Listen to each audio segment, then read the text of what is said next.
तू चाहता क्या है? क्या है तेरी परेशानी? क्यों कुछ नहीं बोलता?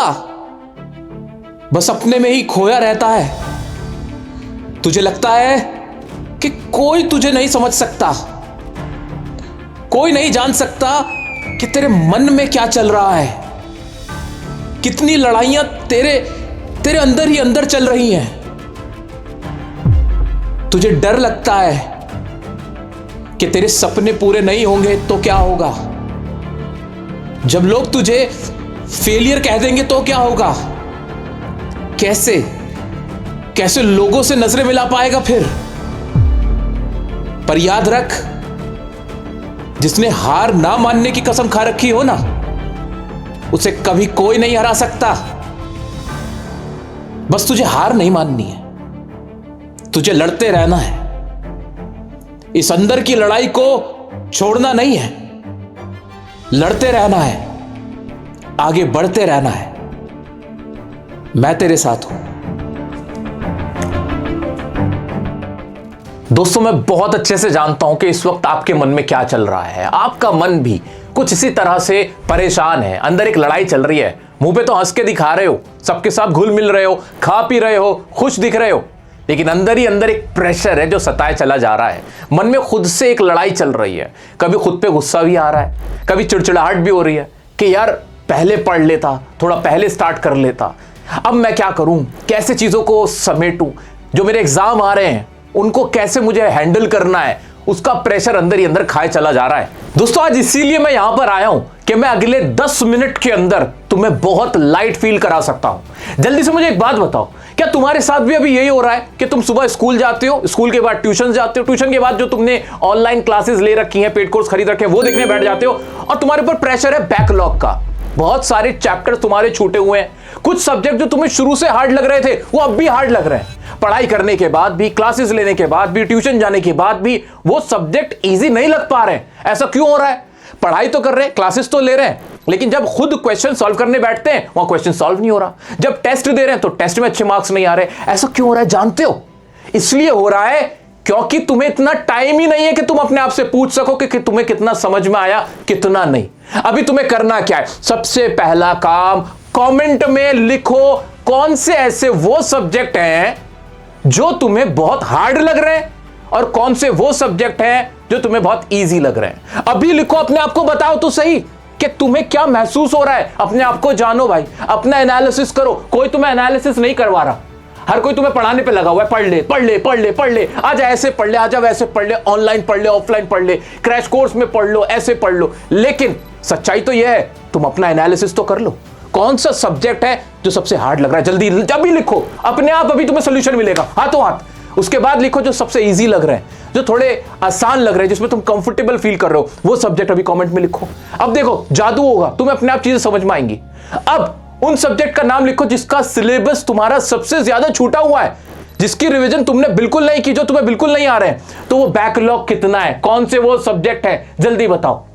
कमेंट में उनका नाम लिखो कि भाई मेरा 70% तो सिलेबस कंप्लीट हुआ है मैथ्स का, मेरा साइंस का 60% हुआ है। अपने आप को बताओ भाई कि इतना सिलेबस मेरा हो चुका है, इतना बाकी है, या जिसको लेके मैं परेशान हो रहा हूं। हो सकता है कि मैथ्स से तुम्हें डर लग रहा है, लेकिन सिलेबस तुमने 90% कंप्लीट किया हुआ है।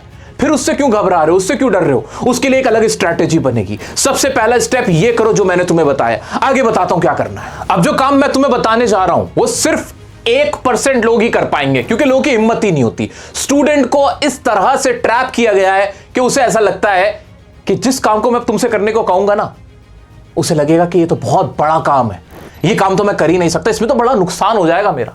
जानते हो वो काम क्या है? अगले 2 दिन तुम्हें ट्यूशन नहीं जाना है। अपनी सारी ट्यूशन क्लासेस बंद करो, एकदम बंद।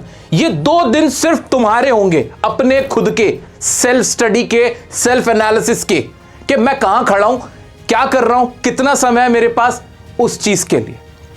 रोजाना तुम ट्यूशंस तो जा ही रहे हो, कितना कर पा रहे हो? अगर वहां से तुम्हें आउटपुट मिल रहा होता तो तुम इतनी टेंशन में ना होते। तो याद रखो, अगले 2 दिन सिर्फ स्कूल जाओगे, स्कूल से वापस आके अब जो तुम्हें पता चल चुका है कि मेरा बैकलॉग इस सब्जेक्ट का सबसे ज्यादा है, ये वो सब्जेक्ट है जिसमें मुझे सबसे ज्यादा डिफिकल्टी महसूस हो रही है, मुझे सबसे ज्यादा हार्ड लग रहा है, उस पर काम करोगे अगले 2 दिन। अगले 2 दिन तुम्हें उन चैप्टर्स को पकड़ना है जो तुम्हें सबसे ज्यादा हार्ड लग रहे हैं, उस सब्जेक्ट को पकड़ना है जिसका बैकलॉग बहुत बन चुका है, जिसकी वजह से तुम कंसंट्रेशन ही नहीं कर पा रहे हो। यार तुम्हें तो यही लग रहा है ना बार बार कि जब भी कुछ और पढ़ने बैठते हो, यार उसके 10 चैप्टर रह गए, यार उसके 5 चैप्टर रह गए, वो तुम्हें खाए चला जा रहा है, जिसकी वजह से तुम्हारा फोकस आउट है, तुम्हारा कंसंट्रेशन कम है। इसलिए अगले 2 दिन कोई ट्यूशन तुम्हारा नहीं है, ये याद रखना है। और अगले 2 दिन तुम्हें सिर्फ एक ही काम करना है, वो बैकलॉग, वो जो विलन बना हुआ मेरा सब्जेक्ट है, सिर्फ उसको देना है। जी हां, बिल्कुल सही समझा आपने। यहां रोल निकल के आता है सेल्फ स्टडी का। सेल्फ स्टडी क्या चीज है? तुम्हारे क्लास का जो भी टॉपर है, जाके उसको देखना, उसको सिर्फ एनालाइज करना। सच तो वो बोलेगा नहीं, लेकिन सच्चाई है कि वो ट्यूशन में भी सब कुछ पहले से ही करके आया होता है, स्कूल में भी सबसे पहले ही करके आया होता है, उसे ऑलरेडी सब कुछ पता कैसे होता है। क्या वो पैदा होते ही सारी चीजें पढ़ चुका होता है? ऐसा कुछ नहीं है भाई, वो सेल्फ स्टडी करता है। जब क्लास होने वाली होती है ट्यूशन की, स्कूल की, वो पहले पढ़ के आया होता है, एक रीडिंग करके आया होता है, इसलिए उसको हर क्वेश्चन का आंसर ऑलरेडी पता होता है। Self studies is the key to success. जो जितनी बढ़िया सेल्फ स्टडी करेगा, उसके उतने अच्छे मार्क्स आएंगे, पीरियड। इसके बाद कुछ और सच बचता ही नहीं। कितने ट्यूशंस पढ़ लो, कितने क्रैश कोर्स कर लो, कितने सैंपल पेपर ले लो, उन सब से टॉप नहीं होता, उन सब से मार्क्स नहीं होते। वो सिर्फ हेल्प कर सकते हैं, लेकिन वाकई में जिससे नंबर मिलते हैं, जिससे एग्जाम क्रैक होता है, मार्क्स स्कोर होते हैं, वो होती है बढ़िया वाली सेल्फ स्टडी। और सेल्फ स्टडी का तरीका तुम्हें नहीं आता है, मैं कह रहा हूं तुम्हें नहीं आता है। अगर तुम्हें ऐसा लगता है ना तुम्हें सेल्फ स्टडी करनी आती है, ये वीडियो देख लेना एक बार, और फिर तुम्हें पता चल जाएगा कि वाकई में सेल्फ स्टडी करनी कैसे होती है। इससे तुम्हें बहुत हेल्प मिलेगी। अगले 2 दिन कोई ट्यूशन नहीं होगा, तुम सेल्फ स्टडी करोगे।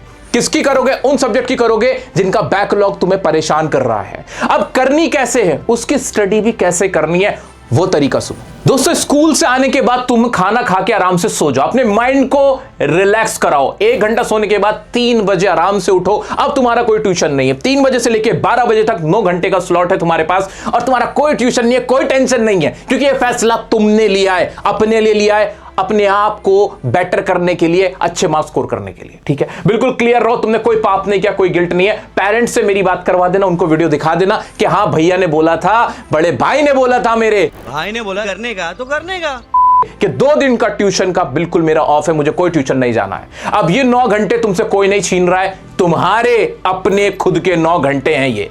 इसमें अब तुम्हें वो सब्जेक्ट पढ़ना है जो सबसे डिफिकल्ट लगता है, सबसे हार्ड लगता है, वो लेके बैठना है, क्योंकि अब तुम सो के उठे हो, माइंड एकदम रिलैक्स्ड है। अगले 2-3 घंटे दबा के बढ़िया से तुम्हें उसकी सेल्फ स्टडी करनी है। तुम खुद को एनालाइज करना, कौन से क्वेश्चन है जो फंस रहे हैं, कहां प्रॉब्लम आ रही है, वो सब कुछ अच्छे से पढ़ना। उसके लिए अगर तुम्हें कोई वीडियो लेक्चर देखने की जरूरत पड़ रही है, किसी बुक को रेफर करने की जरूरत पड़ रही है, किसी नोट्स को रेफर करने की जरूरत पड़ रही है, आराम से देखो और करो, लेकिन अच्छे से उस सब्जेक्ट को टारगेट करो। उसके बाद कोई दूसरा सब्जेक्ट लो जो कि थोड़े मॉडरेट लेवल का है, जो तुम्हें बहुत डिफिकल्ट नहीं लगता है, ताकि तुम्हारा माइंड थोड़ा रिलैक्स भी हो जाए। ऐसा एक आपको कॉम्बो बनाना है, और 2 दिन के अंदर वो जो इतना बड़ा बैकलॉग तुमने बना के रखा हुआ था, उसको कम करने की कोशिश करनी है। अपने आप को बताने की जरूरत है कि भाई इतना भी डरने की जरूरत नहीं है, उस सब्जेक्ट पे अब मेरी पकड़ बढ़ती जा रही है। याद रखना, जब माइंड को सिग्नल मिल जाएगा ना कि यार हाँ मैथ्स से डर लग रहा था, लेकिन मैथ्स के यार ये मैंने 2 चैप्टर बढ़िया से कर लिए हैं, तो माइंड एक अलग ही एनर्जी के साथ, एक अलग ही ऊर्जा के साथ तुम्हारे लिए काम करना शुरू कर देगा। अब बहुत सारे बच्चों के मन में सवाल आ सकता है कि सर वो जो ट्यूशन मिस किया था, उसका होमवर्क वो जो छूट गया, याद रखना उस होमवर्क से कोई फर्क नहीं पड़ता है। पहले के समय में ट्यूशन सिर्फ वो बच्चा पढ़ता था जो पढ़ाई में वीक होता था। ये तो अब ट्रेंड बन गया है जहां पे ट्यूशन हर कोई पढ़ रहा है, तो उसकी चिंता मत करना। तुम्हें चिंता सिर्फ एक चीज की करनी है कि जो तुम्हारा फाइनल एग्जाम होगा उसमें तुम्हारे मार्क्स आने चाहिए। किसी ट्यूशन में टॉप कर लिया तुमने, कोई फर्क नहीं पड़ता है। असल में जो तुम्हारा फाइनल एग्जाम है वही तुम्हारे लिए असली डेस्टिनेशन है, वही टारगेट होना चाहिए। पढ़ाई करने के लिए तुम्हारे पास अगर इंग्लिश सब्जेक्ट है और तुम 9th से लेकर 12th क्लास तक के कोई भी स्टूडेंट हो, तो इंग्लिश सब्जेक्ट को तो ऐसे काट देना, क्योंकि इंग्लिश सब्जेक्ट तुम्हें पढ़ने की कोई जरूरत नहीं है। तुम्हारे बड़े भाई ने तुम्हारे लिए 5 टाइम्स रिवीजन प्लान बना रखा है, जब एग्जाम से पहले तुम लोगों की मैं 5 बार कम से कम बढ़िया से रिवीजन करा दूंगा। वो सीरीज स्टार्ट हो चुकी है, तो उसको तो सिर्फ तुम सुन लोगे, देख लोगे, उसमें ही तुम्हारा काम हो जाएगा। तो इंग्लिश तो सब्जेक्ट ही हट गया तुम्हारे लिए। जो रेस्ट सब्जेक्ट है तुम्हारा फोकस अब उन पे होना चाहिए। मैंने कहा था तुमसे कि 10 मिनट के अंदर मैं तुम्हें बहुत लाइट फील कराऊंगा। कैसा लग रहा है ये जान के कि तुम्हें इंग्लिश की तो कोई टेंशन नहीं लेनी है, अब फोकस अदर सब्जेक्ट पे रखना है। एक और बड़ा स्टेप लेना है तुम्हें। वीकेंड यानी संडे को जब तुम्हारी छुट्टी होती है, उस दिन तुम्हें गेम बदलना है। हो सकता है सैटरडे को स्कूल में कोई फंक्शन हो सकता है सैटरडे की छुट्टी मिल जाए, हो सकता है स्कूल में बहुत ज्यादा पढ़ाई नहीं हो रही हो, तो कोशिश करना फिर सैटरडे और संडे अपने आप को पूरा फ्री कर लो। ये 2 दिन तुम गेम बदलोगे, अपना पूरा गेम ही बदल डालना है तुम्हें, क्योंकि 2 दिन सिर्फ तुम्हारे अपने खुद के हैं। अब तुम्हें एनालाइज करना है कि कौन से वो सिलेबस था, कौन से वो सब्जेक्ट थे जिसमें मैं पीछे छूट रहा था, कौन से वो हार्ड टॉपिक है, हार्ड सब्जेक्ट है, उन्हें मैं अटैक करूंगा। और उसकी भी तैयारी कैसे करनी है, जैसे सुबह सोकर उठो तब वो सब्जेक्ट पकड़ो जो सबसे हार्ड लग रहा था, वही शेड्यूल चलाना है। हमेशा याद रखो, जब भी माइंड फ्रेश हो तो मुश्किल सब्जेक्ट, जब भी माइंड थका हुआ होने लगे तो रिवीजन करनी है, आसान सब्जेक्ट लेना है, माइंड पे फिर अननेसेसरी प्रेशर नहीं डालना है। हम कहते हैं ना हम पढ़ाई से ऊब गए, हम ऊबते नहीं है, हमारी स्ट्रैटेजी में प्रॉब्लम होती है। माइंड थका हुआ होता है और हम उससे कह रहे होते हैं कि मुश्किल प्रॉब्लम सॉल्व कर, मुश्किल सब्जेक्ट को पढ़ना शुरू कर दे। नहीं, ये तरीका गलत है। माइंड से दोस्ती करो, इससे प्यार करो। जब ये थका हुआ हो तो इजी सब्जेक्ट तुम्हें इसको पढ़ाने चाहिए। उन 2 दिन में सैटरडे संडे तुम्हें अपना पूरा बैकलॉग खत्म करने पे ध्यान देना है। और खत्म करने का तरीका क्या होगा, पढ़ाई करनी कैसे है, वो भी बहुत सिंपल है।